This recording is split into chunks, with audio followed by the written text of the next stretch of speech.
സന്താനങ്ങൾക്ക് വേണ്ടി നാം നടത്തുന്ന പ്രാർത്ഥനകളിൽ നാം ശ്രദ്ധിക്കേണ്ടുന്ന കാര്യങ്ങളിൽ ഏറ്റവും ഗൗരവപ്പെട്ട ഒരു പ്രാർത്ഥന, ആ പ്രാർത്ഥനയാണ് ഈ സംസാരത്തിലൂടെ നാം മനസ്സിലാക്കുവാൻ ഉദ്ദേശിക്കുന്നത്. ഈ പ്രാർത്ഥന സൂറത്തു ഇബ്രാഹീമിലെ 40-ാമത്തെ ആയത്തിൽ നമുക്കത് കാണാൻ സാധിക്കും. എന്താണ് ഇബ്രാഹിം അലൈഹിസ്സലാത്തു വസ്സലാം പ്രാർത്ഥിച്ചത്? റബ്ബി ജഅൽനി മുഖീമസ്സലാത്തി വമിൻ ദുർരിയ്യതി റബ്ബനാ വതഖബ്ബൽ ദുആ. റബ്ബി ജഅൽനി, എൻ്റെ രക്ഷിതാവേ നീ എന്നെ ആക്കണമേ. എന്താക്കണമേ? മുഖീമസ്സലാ, നമസ്കാരം നിലനിർത്തുന്നവൻ ആക്കണമേ. എന്നെ മാത്രമല്ല, വമിൻ ദുർരിയ്യതി, എൻ്റെ സന്താനങ്ങളെയും റബ്ബനാ, ഞങ്ങളുടെ രക്ഷിതാവേ, വതഖബ്ബൽ ദുആ, നീ പ്രാർത്ഥന സ്വീകരിക്കണമേ, ഞങ്ങളുടെ ദുആ സ്വീകരിക്കണമേ. അപ്പോൾ ഇവിടെ ഇബ്രാഹിം അലൈഹിസ്സലാത്തു വസ്സലാം തൻ്റെ കുട്ടികൾക്ക് വേണ്ടി പ്രാർത്ഥിച്ച പ്രാർത്ഥനയിൽ പ്രധാനപ്പെട്ടത് മക്കളെ നമസ്കാരം നിലനിർത്തുന്നവർ ആക്കണമേ എന്നാണ്.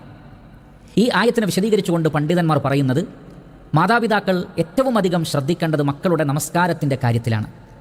കാരണം സ്വഹീഹായ ഒരു ഹദീസിൽ നമുക്ക് കാണാൻ സാധിക്കും, നബി സല്ലല്ലാഹു അലൈഹി വസല്ലം പറയുന്നത്, ഖിയാമത്ത് നാളിൽ അള്ളാഹു ഏറ്റവും ആദ്യം ചോദിക്കുന്നത് നമസ്കാരത്തെ സംബന്ധിച്ചാണ്.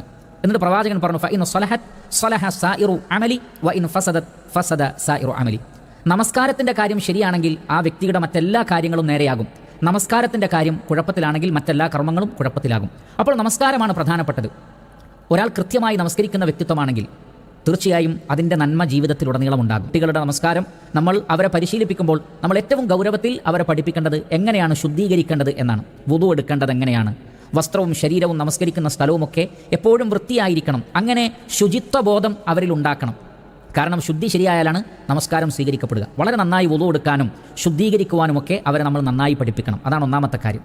രണ്ടാമത്തത്, അച്ചടക്കത്തോടുകൂടി നമസ്കരിക്കാൻ അവരെ പഠിപ്പിക്കണം. അവരുടെ ശരീരവും മനസ്സുമൊക്കെ അള്ളാഹുവിൻ്റെ മുന്നിൽ വിനയപ്പെട്ടുകൊണ്ട് വളരെ അച്ചടക്കത്തോടുകൂടി വൃത്തിയായിക്കൊണ്ട് റുക്കൂഉം സുജൂദും അതേപോലെ തന്നെ ഇടയിലിരുത്തവും ഇഅ്തിദാലും എല്ലാ നിലക്കും നമസ്കാരത്തിൻ്റെ ഓരോ ചലനങ്ങളും കൃത്യമായി നിർവഹിക്കുവാൻ അവരെ പഠിപ്പിക്കുകയും അതിനുള്ള സംവിധാനങ്ങൾ നമ്മൾ അവർക്ക് ഒരുക്കി കൊടുക്കുകയും ചെയ്യേണ്ടതുണ്ട്. മൂന്നാമതായി, നമസ്കാരത്തിൽ ചൊല്ലുന്ന ദിക്റുകളുടെ, പ്രാർത്ഥനകളുടെ എല്ലാം അർത്ഥം മെല്ലെ മെല്ലെയായി അവരെ പഠിപ്പിക്കുകയും അങ്ങനെ ക്രമേണ അവരെ കുറച്ച് പഠിപ്പിച്ച് അവസാനം നമസ്കാരത്തിലെ മുഴുവൻ ദിക്റ് ദുആകളുടെ അർത്ഥമറിയാവുന്ന ഒരവസ്ഥയിലേക്ക് അവരെ നമ്മൾ കൊണ്ടുവരണം. നാലാമതായി, ആൺകുട്ടികളാണെങ്കിൽ അവരെ പള്ളിയിൽ പോയി തന്നെ ജമാഅത്തായി നമസ്കരിക്കുവാൻ ശക്തമായി നമ്മൾ പ്രേരിപ്പിക്കേണ്ടതുണ്ട്. അതേപോലെ തന്നെ നമസ്കരിക്കുന്ന കുട്ടികൾക്ക് നല്ല അദബ് വേണം. അവർ മറ്റുള്ള കുട്ടികളെപ്പോലെ ആവാൻ പാടില്ല. അവരുടെ പെരുമാറ്റത്തിലും വാക്കുകളിലും പ്രവർത്തനങ്ങളിലുമൊക്കെ അള്ളാഹുവിനെ ഭയപ്പാടുണ്ടാവണം, അദബ് വേണം, മര്യാദ വേണം, തുടങ്ങിയ കാര്യങ്ങളൊക്കെ നിരന്തരമായി നമ്മൾ അവരെ പഠിപ്പിക്കുകയും വേണം. അതോടൊപ്പം ഇഖ്ലാസോടുകൂടി ആത്മാർത്ഥമായി നമസ്കരിക്കുവാൻ നമ്മൾ അവരെ പ്രേരിപ്പിക്കേണ്ടതാണ്. ആത്മാർത്ഥമായി നമസ്കരിക്കുവാൻ, അഥവാ ഉപ്പ പറയുന്നുണ്ട് എന്ന് കരുതി, ഉമ്മ പറയുന്നുണ്ട് എന്ന് കരുതി ഉപ്പാക്കും ഉമ്മാക്കും വേണ്ടിയല്ല, മറിച്ച് അള്ളാഹുവിൻ്റെ പ്രീതിയും പൊരുത്തവും ആഗ്രഹിച്ചാണ് നമസ്കരിക്കേണ്ടത് എന്നവർക്ക് പറഞ്ഞു കൊടുക്കണം.